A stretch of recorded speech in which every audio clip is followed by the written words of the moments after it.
major season is here and not everyone's going to be as excited as we are, the dartsing fans, because it means some people are going to go down the rankings and some big names are going to be missing the big events, and by missing the big events they're going to lose big ranking money, and by losing big ranking money we're going to get big changes.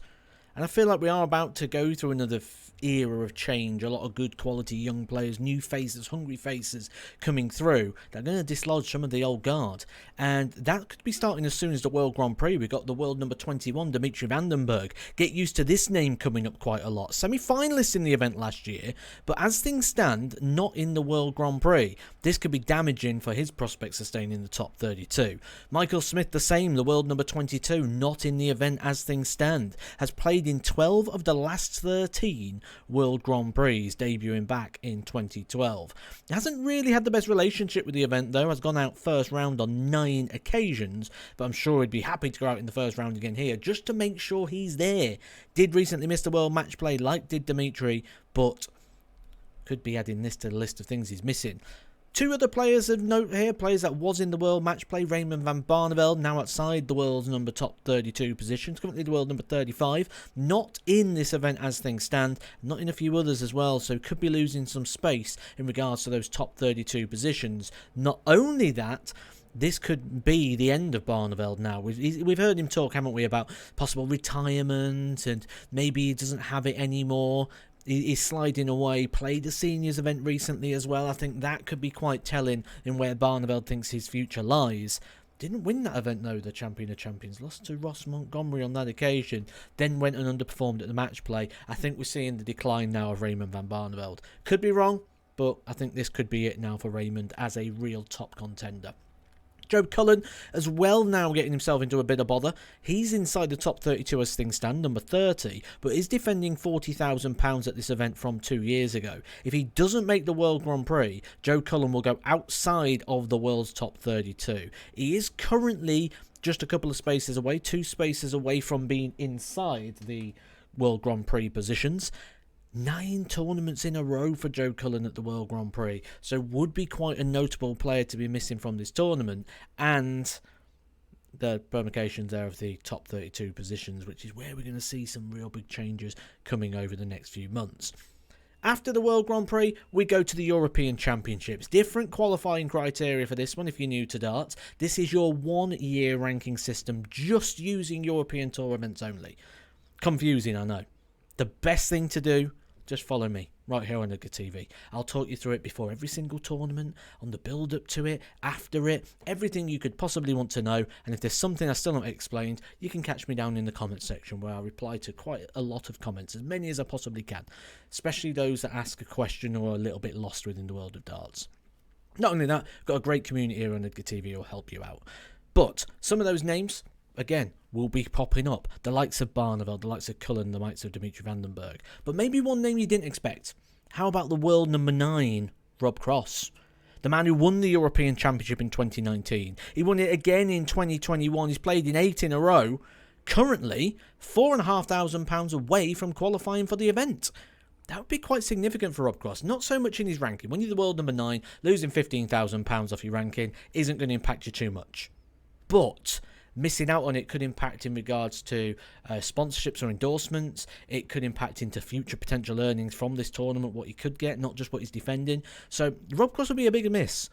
There's plenty of time for him though. There's plenty of time, and he will be seeded in the European Tour events. I expect that he's going to get there, but as things stand, he's not.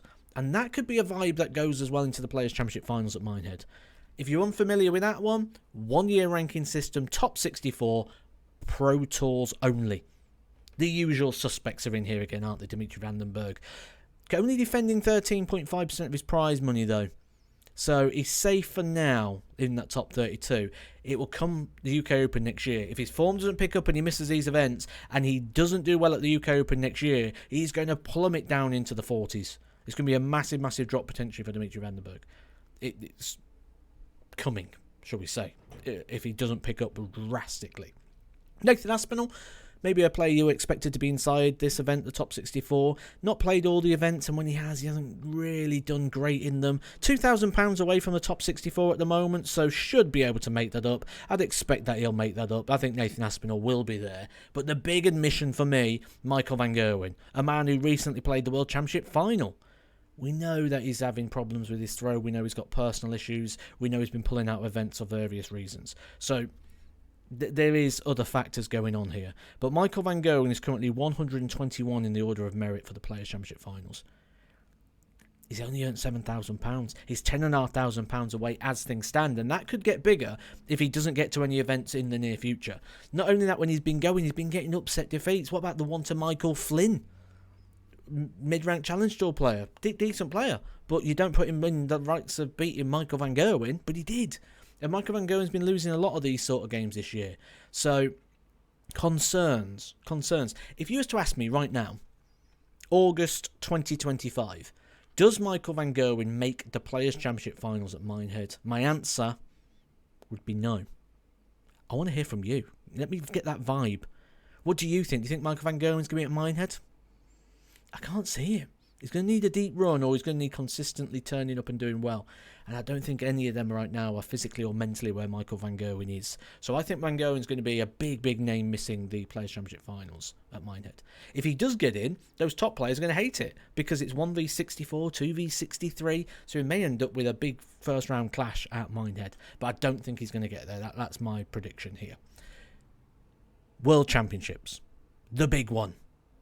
There's only going to be about 35 non-tour card holders make it now due to the criteria change, the £1 million in prize money that's available now to the winner. There are players in the top 64 not in the event though. Let's start with Jim Williams. He's a player that if he doesn't go in this will lose his tour card. I think he's probably resigned himself to that fate of losing his tour card. From what I hear, he's not too bothered either way. Robert Owen is. Robert Owen wants to be going up that rankings. Last 16 in the World Championship last year, so he's safe for another year with his tour card status. But as things stand, not in Ali Pali, not in a position to go and repeat the feat of that amazing run he had last year. Keen Barry needs it. He's not in. I think he loses his tour card. Florian Hempel isn't in as things stand. But the highest ranked player not in at the moment is Connor Scott, which I think he'll get there. Whether he gets there via the Players' Championship Order of Merit, which at the moment is not too far away from. We're talking splitting hairs.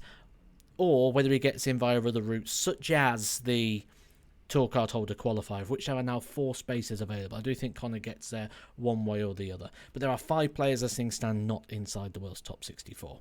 So they are the names. They're the big players that are potentially missing the big events come the back end of the year. As we get closer to it, I'll be able to give you all the details, what players are losing in regard to rankings, who's going to be shifting all over the place. All you've got to do is hit subscribe and head down to the comments section because I want to know from you, do you think any of these players make it? Do you think we get big names missing? Or is there someone who's currently inside you see coming out? Let's get the vibe. What do we think is going to happen? Let's make some predictions. Let's see who's right. We'll recall this back at the end of the year. Who's missing the big events? Catch you soon. Some more Edgar TV.